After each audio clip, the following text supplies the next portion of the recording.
All right, welcome to Pass the Mic. It is Friday, July 24th, 2026, episode 213. One more week left in July. Where's the summer gone? Mike Gervasi, how are you? Good to see you. How are you? Good, good. Just made it back. Another venture to Chicago. Safely made it back. You got back. Okay. I'm back. Was not assaulted or anything like that. Walked around. I actually we dropped stuff off at my daughter's apartment, and because there was a Cubs game that afternoon, they were playing the Twins. She lives pretty close to Wrigley, so parking was very inflated. So I decided to go to the hotel we were staying at because we knew we were going to pay for parking there anyway. About 3 miles away, 2.87 miles. After I parked the truck there, took the walk. I walked 45 minutes. Wow. Took me, not bad, huh? And maybe I made it safe. Maybe if the Illiches lived there, there'd be parking lots closer. You'd be all set. I would have been fine. Exactly. Yeah. How are you? Everything good? Everything's You're good. Hey, again? I wanted to. I'm outside again. I wanted to give a shout out. Ken, my stepdad Ken, is maybe becoming our most loyal listener. He gives feedback every week. It's his birthday on Sunday, the 25th. So happy. What year is it? 2026. So I guess happy 76th birthday to Ken. So thank you for listening. All right. Happy birthday. And speaking of listeners and feedback, we got feedback on last week's 212 episode. Denise Browning did give us her answer and sort of explained it was the start of Gen X, end of the boomers, and it was Warren Cousino High School. And if you think about, I have family. My mom was born in Centerline, and I have other family up in Warren. A lot of people that don't know the history of Detroit, right? Like everyone lived in Detroit during the boom of the auto industry and everything. Right. And then what eventually happened is the suburbs were formed. And you think to the north, that was Warren, of course. And have you been in that area up there? Like all those houses, it looks like Lincoln Park in a way, the way the houses are. Yeah. And to the south it was River Rouge and Lincoln Park, right? And then to the west it was Dearborn and Redford, and they all look similar in ways. Those ranches, right, that are just one after another. Can I give a quick history lesson on that? Sure, you're the expert. So yeah, after World War II, as soldiers returned, there was this massive baby boom, hence the baby boomer, 46 to 64. And why there's like that many kids in her class or towards the end of her class. Right. And in a place called Levittown in New York, they started finding ways to cookie cutter these houses and make them look very similar. It's just mass production of homes. And what really happened, in unfortunate byproduct, and this transferred all over the country, was a lot of white Americans began leaving the cities, going to those suburbs as what became known as white flight. And you kind of have the situation that we still sort of have today. Obviously, we've broken down some barriers and stuff like that, but the notion of having these houses look the same, really began after World War II and with the baby boom and all that stuff. So I hope I didn't turn off too many listeners here with that boring. No, not at all. And the interesting thing is it just keeps spreading outward, right? Like, I don't think anyone would have thought years ago, like how far up 96 goes, you'd have residences going up that far. And South remember, Line, it was like Livonia was far, but now now you were going in Novi was now they're going up towards past Brighton. Yeah. And it's crazy how it just keeps getting further and further. So so that's Gary Bailey sent me an email feedback. This may embarrass Max. We'll talk about hot things. He referenced his wife. How romantic. Gary Bailey, little Casanova. Yeah, we've seen him in action. Those ladies loved him there, and very charismatic fella for sure. Yes, great email. So, you got any others? Do you think Max is going to keep listening to us after that little? He's going to send it. There'll be angry feedback, I'm sure. Speaking of Max, he did send a text. I thought this was interesting. I don't know if this is from him. I suspect it could be from Todd. I didn't think Max was much of a Frasier watcher, but I'm sure Gervasi has seen the Frasier where Niles and Frasier go to night school for car repair, kind of piggybacking off what we talked about last week. Skills we'd like to have. Yeah, and those two were, they were both in the psychology field, Frasier and Niles, and they didn't do very well in that class, and it was kind of a role reversal to what, the general ed classrooms that they would have been in high school, the misfits, they were now the misfits in that class as adults. I thought that was pretty clever. Probably feeds into that whole that education's all relative, right? Yes. Here's Ken's take on a similar subject. I used to love working on cars. I could just about do anything, but now being a mechanic is more like being an IT guy. Everything is computerized, digital. Um, and it's funny because we are actually looking at a car for Melina, and I had two people look at it, both Ken and Kim's dad, and both of them said the same thing. They cannot possibly look at this car now the way it is set up. They used to be very good with cars, so it's really interesting that that would come up. Um, Ken also mentioned YouTube has just broken down a lot of things, and you can now just simply turn to that and you could figure things out, save time, save money, things like that by using YouTube. So he is certainly jumping on board with the digital era. He also asked the question that we will be answering very soon, although who is the Ren Dog? So I Oh told yeah, that him, answer's coming. Yeah. yeah, the Ren Dog has been on. We've mentioned him multiple times. He's actually called into the anniversary shows, which Ken wasn't a listener at that time, but he'll find out the Ren Dog very soon. Uh, Elizabeth Pate and Chris Pate thought Travis's commentary that Chris Pate is overrated was super comical. So Chris is now. He told me he's going to be firing back pretty soon. Elizabeth Pate mentioned 15-minute max in hot tubs. That was my overrated with hot. And then Yep. finally, Jill Bailey did not know I worked at Ponderosa. That was one of her favorite restaurants. Going through the salad bar, getting their nacho chips, melted cheese, and hamburger. That was her Joe favorite. Burguy, Jill right? Burguy, yes. And I'm hearing you. Am I hearing you right? Max Bailey is a Jill Burguy hater because of Olive Garden. So we have apparently created a little conflict between the two of them. She also mentioned hot flashes overrated for women. I don't know too many Oh, women though that like hot yeah. flashes, but we get the point. Um, so yeah, that is. Oh wait a minute, underrated. Sorry, I don't want to miss anything. Underrated item, hand warmers. I agree with that. Hand warmers That's a during good one. That's athletic a good. events. Yeah, that's good. When I was at the Michigan Ohio State game in 21 with the snow coming down, it was freezing. Those hand warmers came in super super handy. So I would agree with that. That's all I got.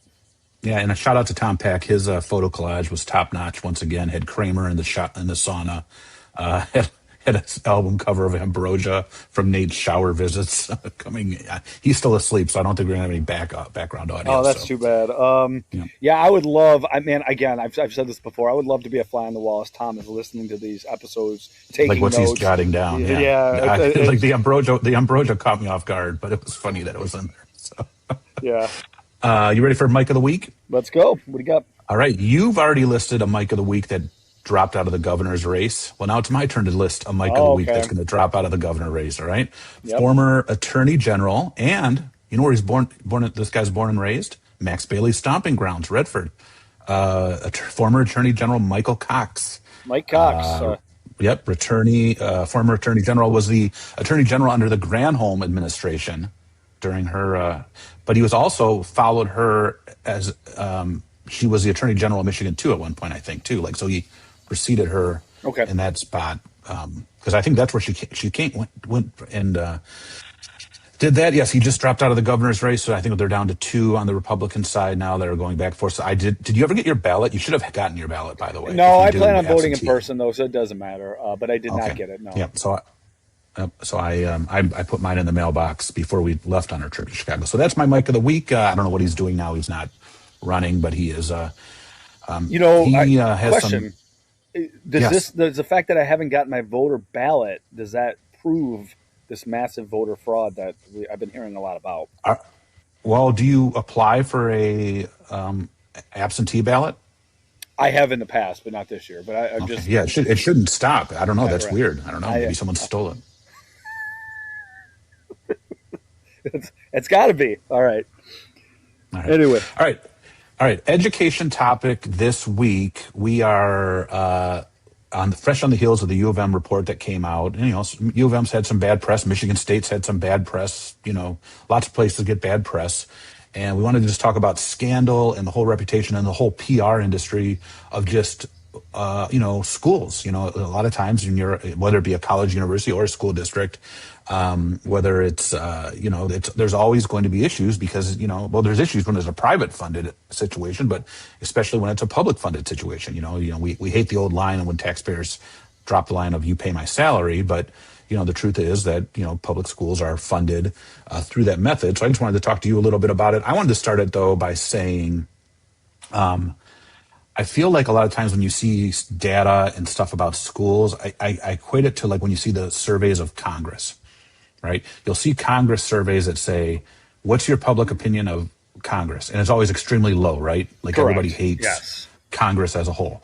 But then they do surveys of like, what's your opinion of your representative and or I would say more representative than senator, because senator is a much bigger area, but like your and it's always high.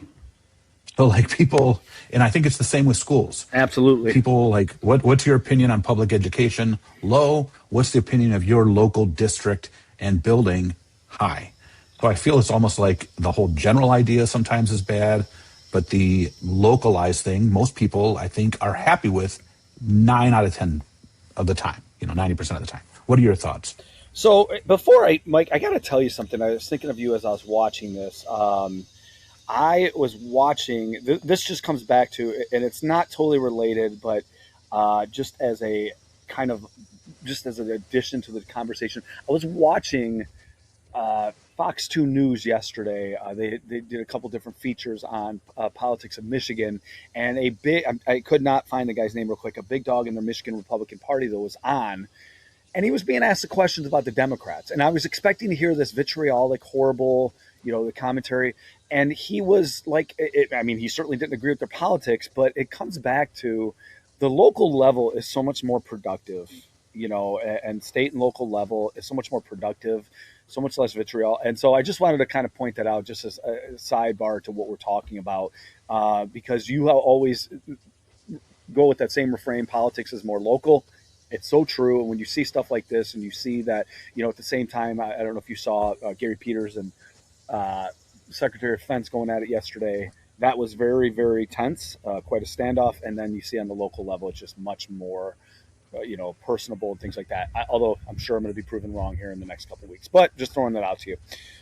Anyway, back on topic here. So the 4 education scandals that I came up with, I sort of limited mine, and I'm just going to kind of keep these quick because we said, education scandals kind of made them, short. I have 4 and I'm wondering, and I limited this to the last 20 years. Do you remember when Obama was president in his first year and he was going to give a stay in school message to students and work hard before the year, and people lost their minds? Man, there's so many scandals in that era of Obama that I must have forgotten that one. The tan suit must have The been tan suit burned into my blocked it. head. So what he did now, I dug a little bit deeper on this one, and I didn't realize one part of this, but he was giving an introductory message, and I remember it really well because on social media I was getting into it with former high school classmates who felt it was inappropriate for the president to lead such a message. And I'm like, it's the president telling kids to stay in school. What could be wrong with it?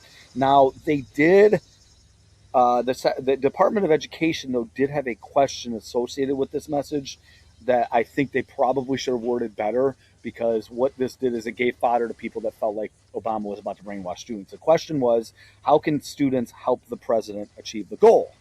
And I think that just fed into the narrative that this guy's about to brainwash students and everything else. So the Department of Ed took that down and just, what is the ultimate message? And again, the message was stay in school and do your best.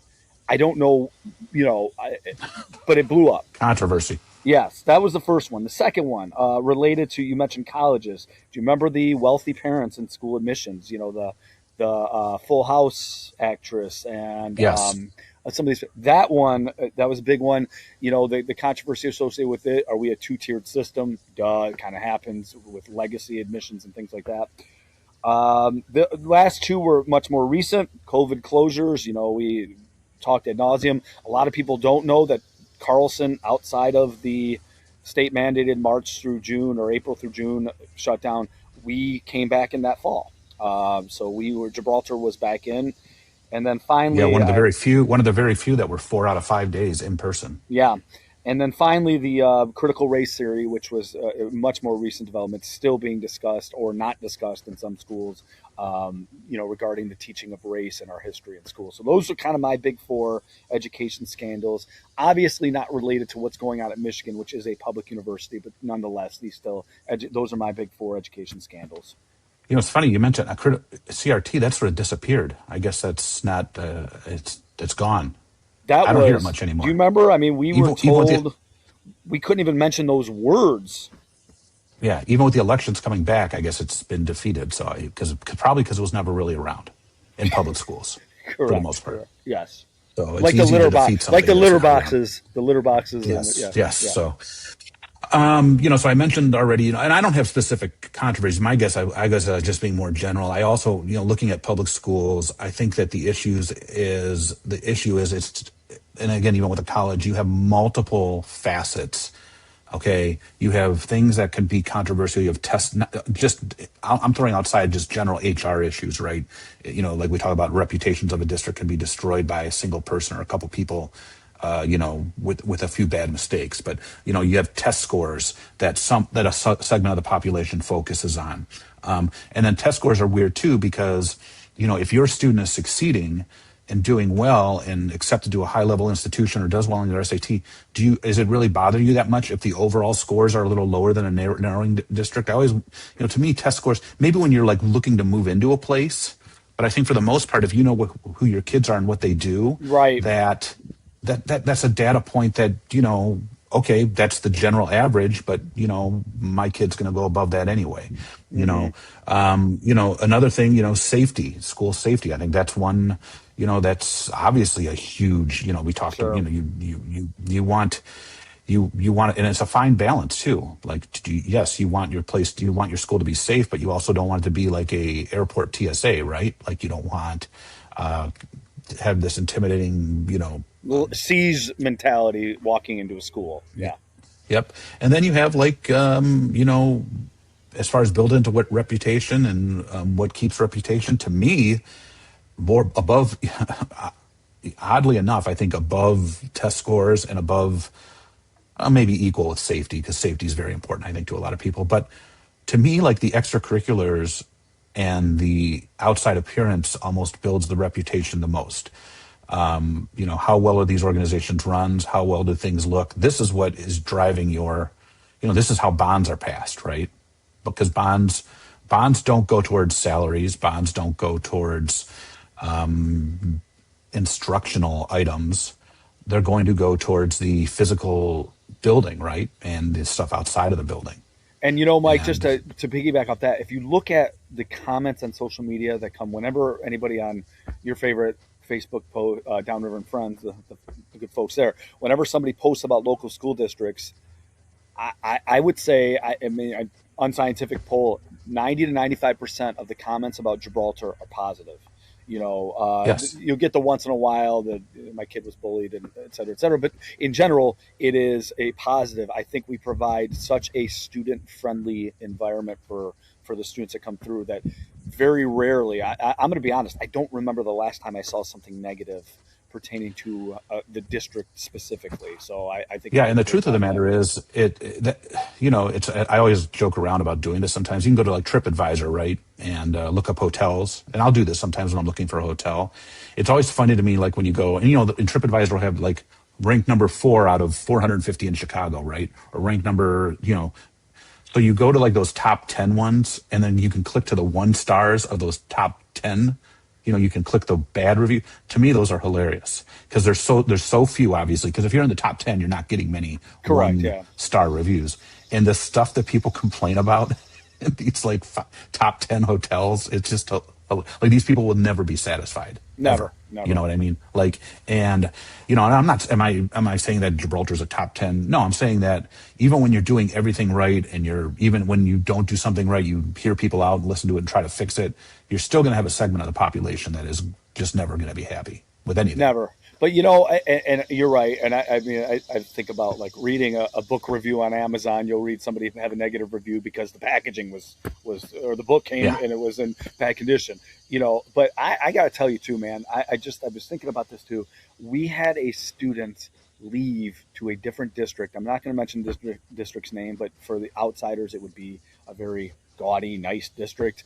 And the student is back, and I spoke to the parent, and they just said the support system in Gibraltar is outstanding.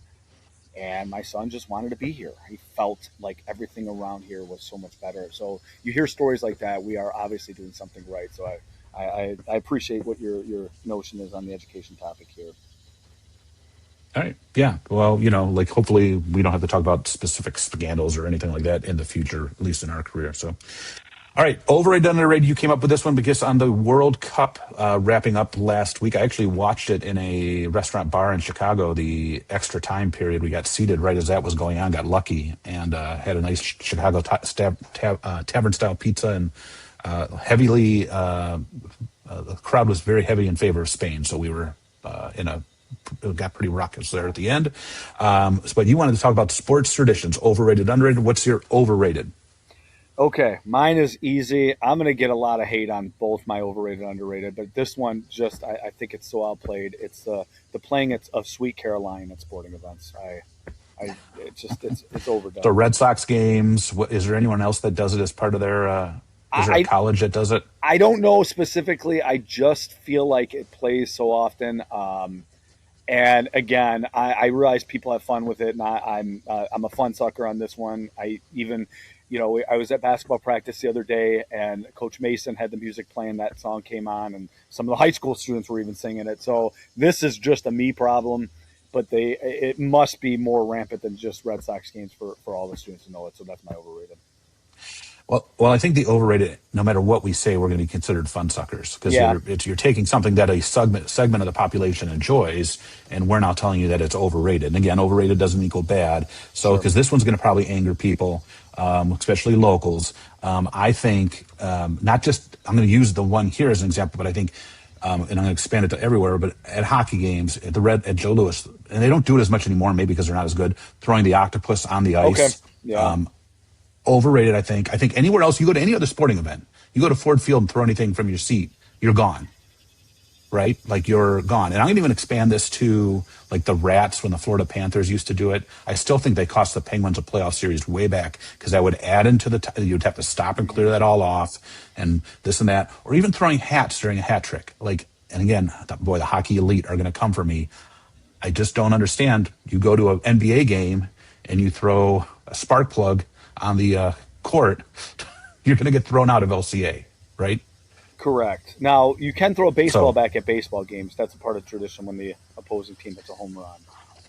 in A Wrigley, lot less yeah, time consuming. A lot less time consuming than certainly than yeah, the but other also thing. dangerous. And some people have hit Sure. people.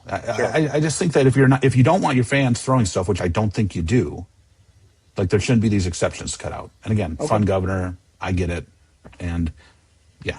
So also Okay. octopus, even though they're when you buy them from the fish market, you're not going to be they're not living or one of the most intelligent species in the world. Not Okay. that I'm a PETA person. Don't start coming for me, Yeah, Sean I'm sure. Hannity. Yeah. All right, underrated. What do you got? I got three of them. Not that there's anything. Wait, not that there's anything wrong with a PETA person. No, nor Sean Hannity. Okay. Let's make that clear. No, Sean. Yes. I have three. I'm going in order: three, two, one. One being my best. My number three is mascots. I love mascots. They crack me up. All Again, right. I'm sure I'm going to The hear great about one. that. Yeah. Yeah. Nope. Number I'm fine t- with it. Number two, I love playoff beards. My Piston fans are going to be shocked by me saying this. I love when Rasheed Wallace used to have the beard for the playoffs, and he let it all grow from beard to the neck and everything else. Hockey players do. I think it's pretty cool.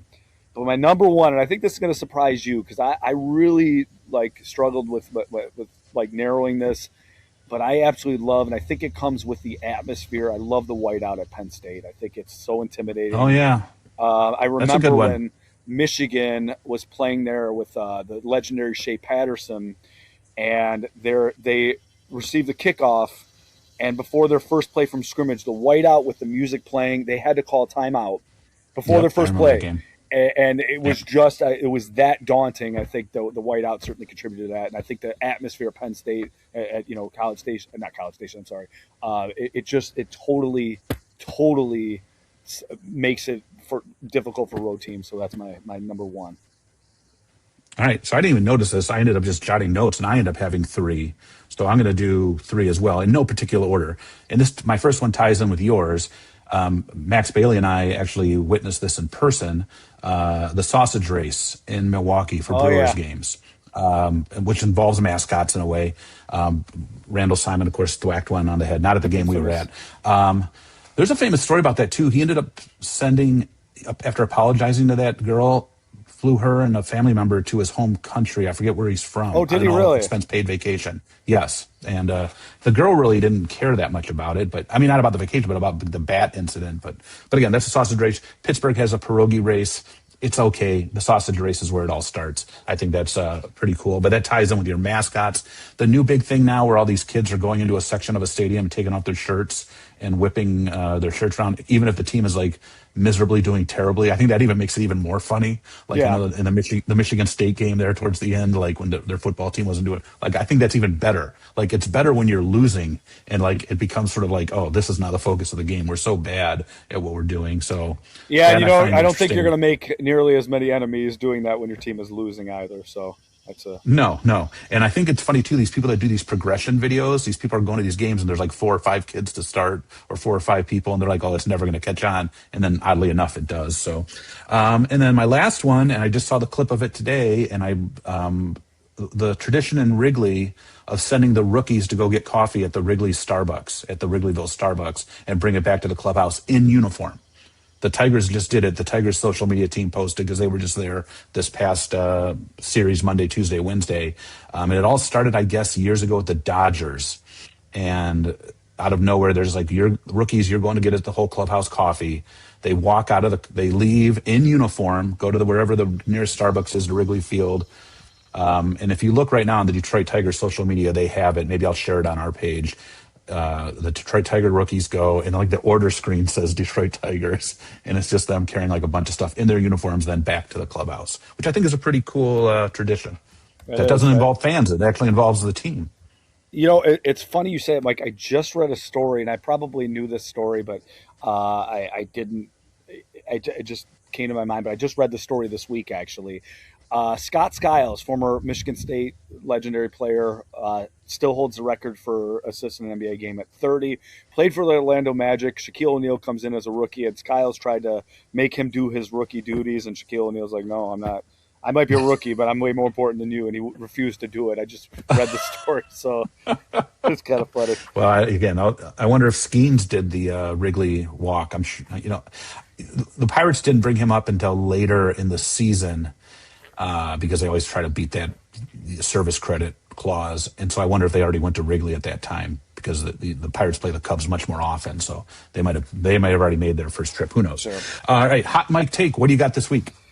So it's funny because, and you didn't respond, I don't think, to my knowledge. Elizabeth Paint sent us both a message about ESPN, and I sent her a screenshot of this. I didn't include you on it. I I was was work already, for the record. I was working yesterday at the golf course, so my communication sort of ceased at a certain point. yeah. Your summer job is really taken away from your texting Commentary. and yeah, your. But anyway, I was actually going to tackle that, and so ESPN made a business decision. Now they let go of a bunch of people, and I took notes here of 6 people they've let go either recently or in the last few years, and that really kind of bothered me. Max Kellerman, I thought, was very good at what he did. He had a few silly takes, but sometimes all of us have silly takes that sort of generate controversy with friends and things like that. I'm sure Chris Pate is nodding his head right now at me saying that. But Max Kellerman, I really enjoyed. Jeff Van Gundy, I thought, was outstanding as a basketball commentator. Carl Ravitch, a very serious ESPN personality, just recently let go.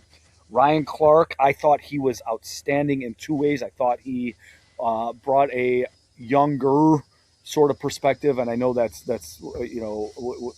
categorized as younger in a sense that are we a younger demographic? Obviously not. He's closer to our age, but I thought he did a really good job of it. Now I just read something yesterday that maybe I mean, he was given his walking papers allegedly during the show. Now he sort of tweeted out something that maybe it wasn't quite that accurate. Maybe he made the decision. I'm not sure about that. Maybe that's revisionist, but I thought he was outstanding. Bart Scott, I thought, was a great NFL analyst. And finally, my favorite ESPN personality for basketball, Jay Billis. To me, he is one of the most, if not the most knowledgeable basketball personalities out there. and so to see him leave is really, really disappointing, which leads to two of the people that ESPN has decided to just throw their hand in and really put their money behind. Stephen A. Smith, who to me has become a caricature of himself and his bombast, and Pat McAfee.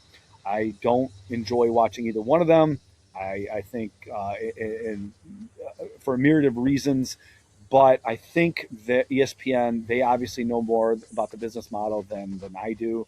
I think this is more of a reflection of us as consumers, what we like, versus what to me is providing sports value, and so that it's really disappointing. But again, I point the finger more at us as consumers than I do at them, because they have their bottom line, and again, like I said, the two big ones to me, Jay Billis and Ryan Clark. I'm very disappointed to see them go, but that's their business model, and this is what they're doing. Yeah, and then what? Kyle Ravitch too, who's been around forever Yeah. and was like wasn't he like everything baseball? Everything. Yeah, I mean, and I did mention him. Yeah, it is really, really disappointing to see all these guys go. But again, it's I turned it on this morning. Mike Greenberg was on. I think he's good. They had some NFL personalities on that I think are very serious. They're not just trying to get views and clicks and whatever else.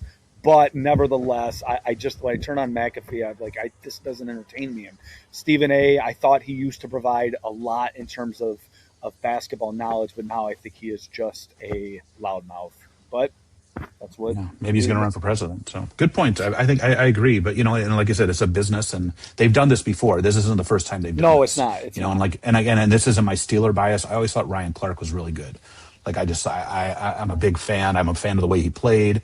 I'm a fan of the way, and there's this clip going around where I forget the co-host, where he says he said, "You're not a player." And he immediately apologized before he said it. He And did. I think He did. people are attributing that to this being a reason, which is so dumb. Because like a lot of these guys think this. He just said the part out loud that we all think too as fans. And watching the whole clip, And he wasn't a jerk about it. I don't think he was a jerk about it. I mean, I thought he immediately qualified it. But again, but to me, that he was a good balance. Jay Billis, I suppose I can understand why a viewer, a casual basketball fan, might not be as interested in him. I'm not going to say he was monotone, but he was a much more serious personality. I thought Ryan Clark really bridged the gap between the two, where he did get involved in some controversies. He did, him and Aaron Rodgers. Yeah, but I mean that's fine, but nothing crazy. Nothing crazy. And then he provided football analysis. I thought made me understand the game a little bit better, which is ultimately what I try to get from these guys. So I agree with you. Even in that take you're talking about, if you watch that 2-3 seconds, then that's what you're thinking, that he's being very arrogant here. But when you see the entire clip and the apology immediately, I agree with you. Well, maybe he'll find something in somewhere else. Who knows? He probably should get picked up by whether it be like Netflix is factoring bigger into NFL football. Absolutely. And that sort of thing. There's going to be places. So my hot take, I'm going to give props to a federal organization that sometimes gets ragged on a lot, the United States Postal Service. So I ordered, before I left for Chicago, Nate has to renew his injectors for his allergies. Speaking of healthcare, you got to buy these things, right? And they're expensive. And then your hope is to never use them. And then they expire in a year and you throw them away. So it's medication that you pay for, your insurance pays for, and you never use. Ironically, hopefully never use. Right. Hopefully he doesn't come across any peanuts. So we go through an online pharmacy just because it saves a little bit of the price and everything. And I filled out all the stuff, paid for my copay of it. I got a tracking number from the United States Postal Service. It was supposed to initially arrive this last Friday, a week ago, when this previous, but then the pharmacy got delayed. So then the new delivery date was supposed to be Monday. And so I have a tracking number, and we're driving back from Chicago. We stopped for lunch. I decided to start tracking it because the deal with these things is they can't be out in extreme heat for a long time because it's medicine, right? Sure. It has to be, right. And I wanted to make sure if it arrived that either Nate picked it up or our neighbor picked him up and got him out of the mailbox or off the porch, wherever they were going to put it. And I started reading the tracking, and it came from wherever it was far away to the Detroit post office, which is our main branch, right? And then it ships it to your local post office. Well, the tracking went Detroit to Rockwood very early in the morning on Monday, to Saline middle of the day on Monday, which puzzled me. And I'm like, so I went on, and I initially called the 1-800 number. I didn't call. I should have went to the Rockwood post office in all honesty, but I didn't want to leave the house. I'm being totally honest with you on Tuesday. So I called the 1-800 number. Puts me through an AI thing, which wasn't that bad. Entered all my information. And at the very end of it, it said, here's this is created. Someone from the Rockwood post office will talk to you. Do you want to talk to somebody now? And I did, only because, again, I didn't want these sitting out somewhere. That Sure. was important. So I hit that button, phone rang. It said, oh, there's a 15-minute wait. Do you want us to call you back? I said, yes. This is so far, everything is working as it should. Sure. A lady calls me back, not girl, I'm sorry. A lady calls me back within 20 minutes. Extremely helpful, very polite and friendly, explaining to me that, oh, it doesn't look like there's an address on it only has your name and zip code and state. And maybe that's what happened. It got to the local post office, and because it didn't have an address, they kicked it back. It's actually back in Detroit, not Saline, blah, blah, blah. She's like, I attached an address to it. It should be to your house by Wednesday. Okay. Maybe Thursday. She goes, I'm also going to have the Rockwood post office contact you. Within a couple hours, Rockwood post office calls me, and they call me, and she's like, yeah, we're looking at this. She's like, here's what really happened out of Detroit. The Saline zip code's close to Rockwood. They put it in the wrong bin. It never even got here. It went to Saline. And now they got to kick it back. She's like, it'll be here. She's like, and I mentioned the thing about the address. She's like, no. She goes, you can never see the address on their end. The address is on it. It just got kicked to the wrong thing. She's like, it'll probably be here in our Rockwood post office early Wednesday. It'll get to you Wednesday or Thursday. Do you know that yesterday on Wednesday I was in Kroger, and I've been tracking it too, and it made it to Rockwood, so I wasn't that worried. The lady called me again from Rockwood as I'm walking. I didn't Wow. unsolicited called me again to say Outstanding. it has arrived. It's on the truck. It'll be at your house this morning, just to let you know, because I explained it's medicine, and I just want to say from top to bottom, from the lady at the 1-800 number to our local people here in Rockwood, intelligent, friendly, quick, and a fine explanation. Yes, it ended up 3 or 4 days late, probably later than whatever the postage that was paid for. But again, this is the kind of thing when the post office messes up, it's on Downriver and Friends. It's Yeah. on this. Yeah. It's on congressional hearings. But when they do something that's, first of all, they do what's right 98% of the time, right? And you don't complain. You go get your mail. Whatever was Sure. shipped is there. It's got there. But when something goes wrong and they also address it, I think those are the kind of things that you should say thank you to, and say, hey, these people are doing their jobs and they're doing it. I didn't need that second call. Like Yeah. she said, but she took the time out of her day to call me a second time to let me know that it was out on the truck. So I just want to give a shout out to all of those service employees, especially government and service employees, that more often than not, it's always when something goes wrong, you hear something about, not when they're doing their job well or above and beyond. So thank you Absolutely. to the U.S. Postal Service, who, again, I always, people, whenever they want to knock it and give it a hard time, I still tend to say, when you think about the operation as a whole, Yeah. like, you can put something in the mail and put a sticker in the corner, and within a couple days, or if you pay a little more, within 2 days, could be halfway across the country Right. It's or incredible. world. Yeah. Yeah. So, I all got to right. tell you too, on So, a local level too. I love going to the Rockwood Post Office. They're so friendly, so helpful. yeah. I Yeah, genuinely, and it's not like, it's a pretty good size, so it's not overwhelming and crowded and that sort of sure. thing. So you're right. We're very fortunate and lucky with that. It's right down the Yeah. road too. So shout out Can to our I Rockwood Post Office. real quick? Can I transition before you shut us down here? Yeah. Coming up on the Major League Baseball trade deadline. Let's talk about our two respective teams. What do they do? Let's start with your Pirates. What do you think? The Pirates need bullpen help,